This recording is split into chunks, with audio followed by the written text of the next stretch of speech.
وہ نیریٹو جو ہے وہ یہی تھا کہ ایک کلچر جو ہے انڈیا کا، جس کے اندر سارے مسلمان، ہندو اور دیگر مذاہب کے رہنے والے لوگ جو ہیں وہ اتفاق سے اکٹھے رہ کے اپنی اپنی جو ثقافت ہے اور اپنے اپنا کلچر کو پروموٹ کرتے تھے، اور اس سے ایک سیکولر اسٹیٹ جو ہے وہ قیام پذیر ہوتی تھی جس کا نام ہے انڈیا. اس کو ہٹا کے ایک جو ہے وہ تشکیل دے دیا جائے ایک آئیڈیالوجی کو، جو کہ ہو انڈینز ورسز نان انڈینز.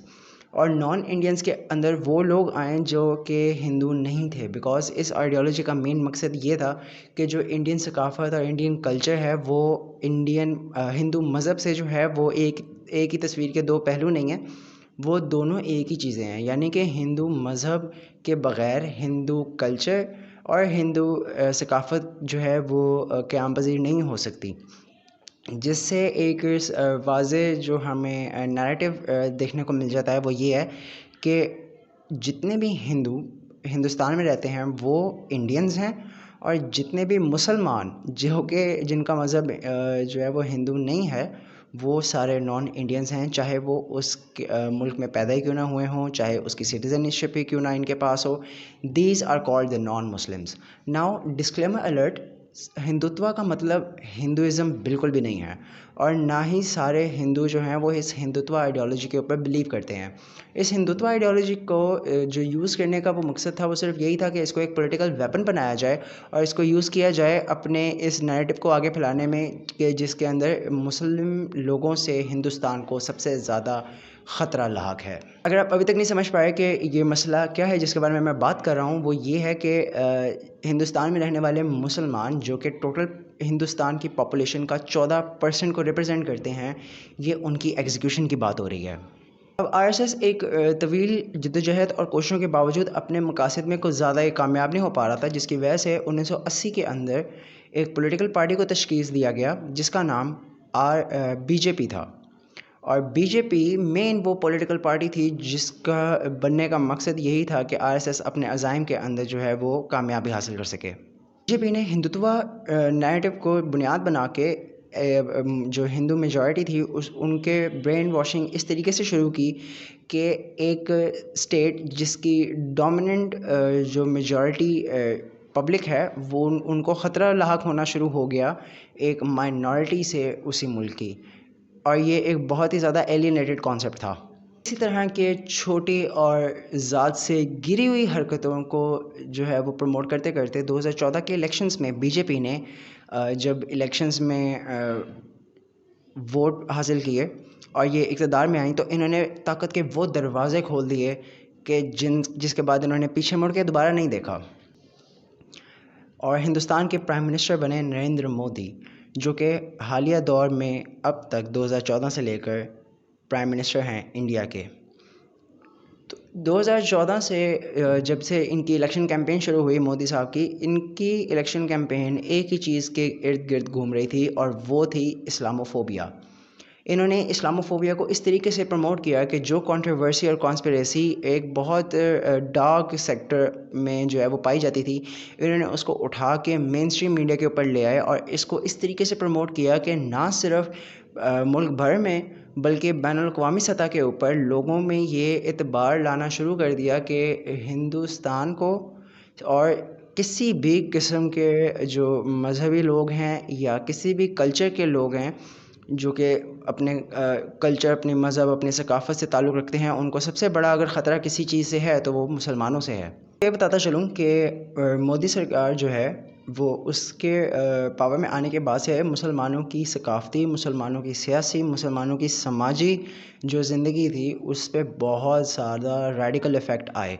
اور یہ مودی صاحب جو ہیں یہ ایکس آر ایس ایس کے ایک ممبر بھی ہیں، جہاں سے ہمیں پتہ لگتا ہے کہ what is the connection between R S S, between B J P سرکار and between Modi and between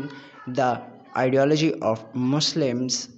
جس کے کاؤنٹر میں انہوں نے ہندوتوا آئیڈیالوجی کو رکھا تھا، اور اس کا صرف ایک مقصد تھا، that is the genocide of Muslims. اب مودی سرکار نے اوور دا ٹائم بہت سی چھوٹی چھوٹی چیزیں، چھوٹے چھوٹے حرکتیں کر کے مسلمانوں کا گھیرا جو ہے وہ تنگ سے تنگ کرتے گئے، جو کہ ہندوستان کے اندر جو ہے وہ قائم پذیر تھے. سب سے پہلے انہوں نے کیا کیا، انہوں نے بیف کی کنزمپشن اور بیف کے یوزیج کے اوپر بین لگا دیا مسلمانوں کی. یعنی کہ کوئی بھی مسلمان اگر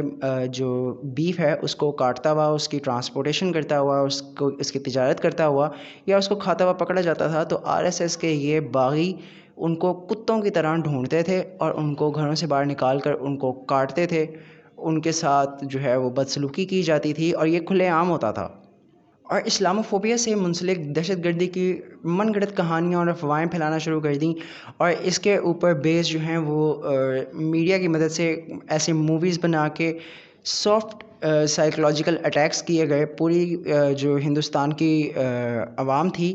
اور یہ چیز ان کے ذہن نشین کی گئی کہ اسلام اور مسلمان ہندو لوگوں کے اور ہندوستان کے دوست تو کبھی نہیں ہو سکتے. اگر آپ کو ابھی یقین نہیں آتا کہ یہ سب کچھ واقعی میں ریئل ہے، کوئی من گھڑت کہانی یا کوئی جو ایک کانسپریسی تھیوری نہیں، تو چلیے آئیے میں آپ کو دکھاتا ہوں کہ کیسے. آپ کو جینوسائیڈ واچ تنظیم کے بارے میں تو یاد ہی ہوگا، جس کے بارے میں نے آپ کو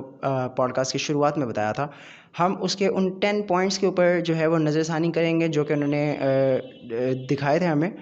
اور دیکھیں گے کہ یہ جو پوائنٹس ہیں یہ کتنے ریلیٹ کر سکتے ہیں ہم آج کے موجودہ حالات میں جو کہ انڈین مسلمس کے اوپر جو ہے وہ ہو رہے ہیں.